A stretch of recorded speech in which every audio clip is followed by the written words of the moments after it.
And right now we are 2 minutes away from the end of the trading day. Romaine Bostick here with Caroline Hyde in for Katie Greifeld today as we take you through to that closing bell with a global simulcast. It starts now. Carol Massar and Tim Stenovec in the radio booth. Welcome to our audiences across all of our Bloomberg platforms, including our partnership with YouTube on a day where we see stocks trying to extend to record highs, but a few things, Carol Massar, might get in the way. Yeah, definitely. And we'll see whether or not some of the earnings that we get after the closing bell get in the other way. The more that we get, so far the earnings season has been done pretty well, but we'll see whether or not that continues as more important names continue to report. We're also set to get some government data at 4 o'clock today. Oh, that seems I weird, forgot right? about that. Well, because of the government shutdown, we're actually going to get jobless claims. The state sends the data to the BLS. Michael McKee informed me a little earlier. So they're going to crunch some numbers, and we're actually going to see some data. So pull out their abacuses? Abaci? Abaci? I don't know. Tell me. Figure it out. But then you've got a lot of the ongoing narratives. Does Carol and not know that we have calculators now? Or? No, I'm just saying. She's still using the TI-81. Okay. We are talking about the U.S. It's all about mental arithmetic, guys. Right. But I think also what's interesting is, look, with tech and others in the green, many people are just pretty hopeful on some of the meetings that are coming as well. Tomorrow we start with Scott Bessent and others in Malaysia. We get then Xi and Trump next week. I know there are some people kind of poo-pooing that, but I think to Caroline's point, I mean, this has been a market that to a large extent has been sentiment-driven all year long. So if you do see some sort of, I don't know, a détente or whatever you want to call it between the U.S. and China, or even progress, maybe that does provide another leg for the rally. Yeah, U.S. and China, biggest two economies in the world, always important if they can figure things out. Quite a few earnings coming after the bell, including Intel, Ford, and Deckers as we get the closing bells here in New York. A Dow Jones Industrial Average up 146 points, or 0.3%. The S&P 500 up about 39 points, or 0.6%. 6738 looks like where we're going to settle. It takes a while for these numbers to settle. That's going to be a few points shy of its record high. The Nasdaq Composite up 200 points on the day, or 0.9%.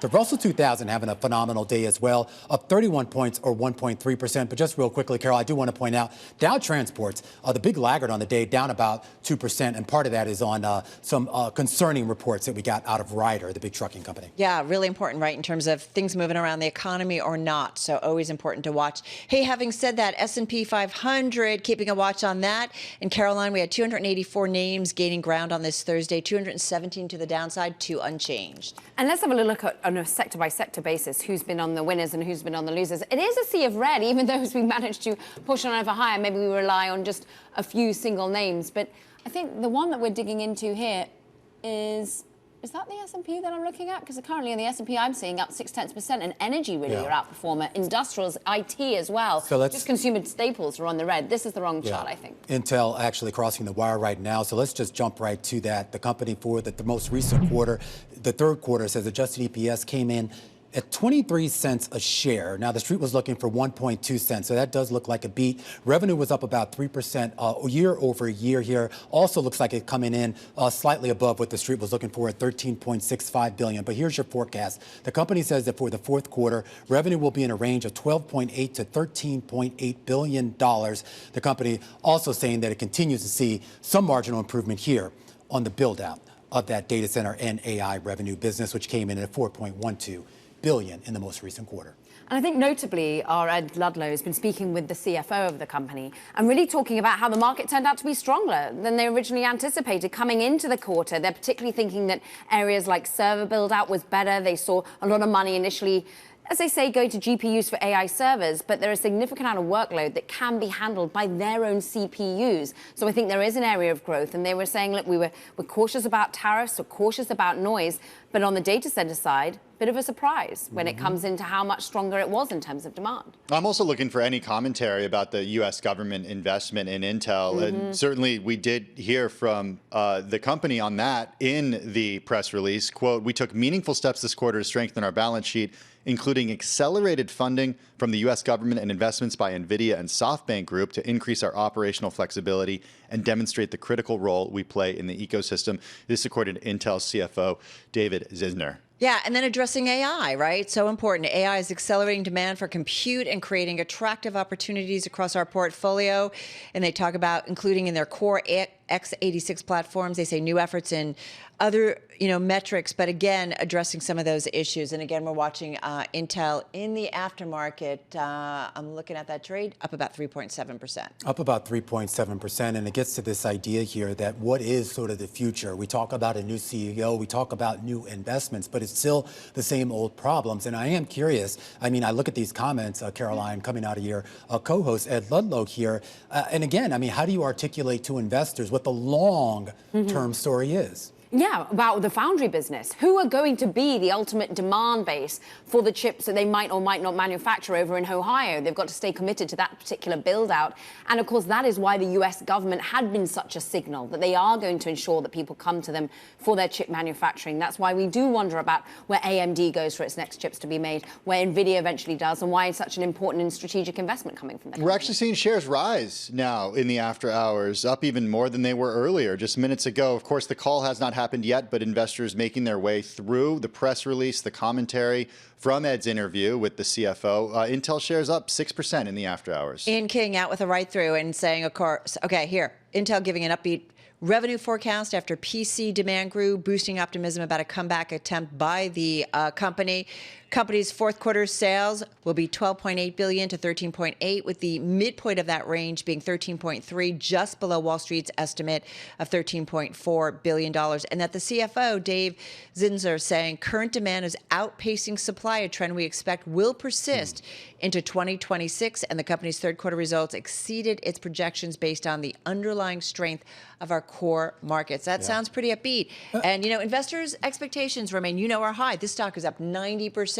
And one big investor, the U.S., the number 3 investor in this company. And that seems to be why it's riding high. It's kind of interesting, too. They also talk about the refresh cycle on PCs, and that might actually be the bridge for this company. We talked about this a little bit yesterday about Tesla and its sort of robotic, autonomous future, but it still needs that money from the here and now to sort of bridge that gap. We're going to continue to break down the results coming out of Intel. The shares up 6%, but Ford shares now moving in the opposite direction. Yeah, and let's get to it. Let's get to the forecast, which is something that we certainly care about. The company, Ford, saying it sees $1.5 to $2 billion adjusted EBIT hit in 2025 from the Novelis fire. This is that fire that we have talked about that has certainly impacted, was it aluminum specifically, and certainly made it shut down some of their factories. Also, the company sees fiscal year adjusted EBIT of $6 billion to $6.5 billion, had seen 6.5 to 7.5, and you can see that stock right now down about 3.3% here in the aftermarket. Hopefully these end up being more one-off types of costs here, but a lot of questions really about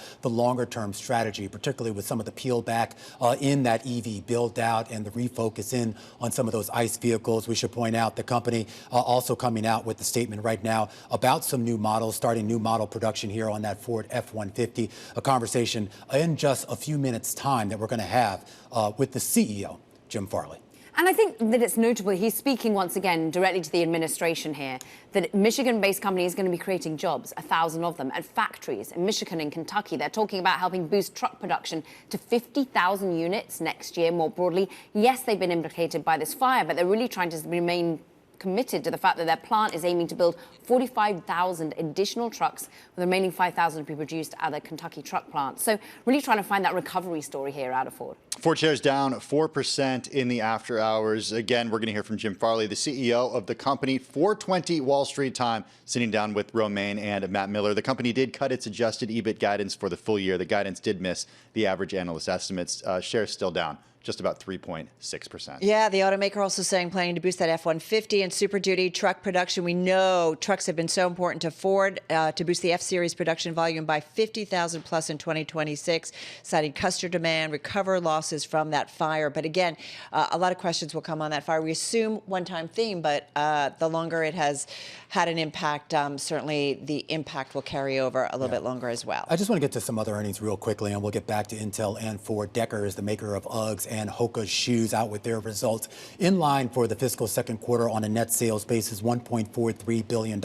Here's your guidance going forward. The company says for the full year, expect $5.35 billion in sales. That's a little bit light than than what the street was looking for at about 5.45 on average. The company says gross margins, though, should come in a little bit higher than what the street was looking for at 56%, operating margin of 21.5%. That's your guidance for the full year. EPS adjusted, of course, as it typically is.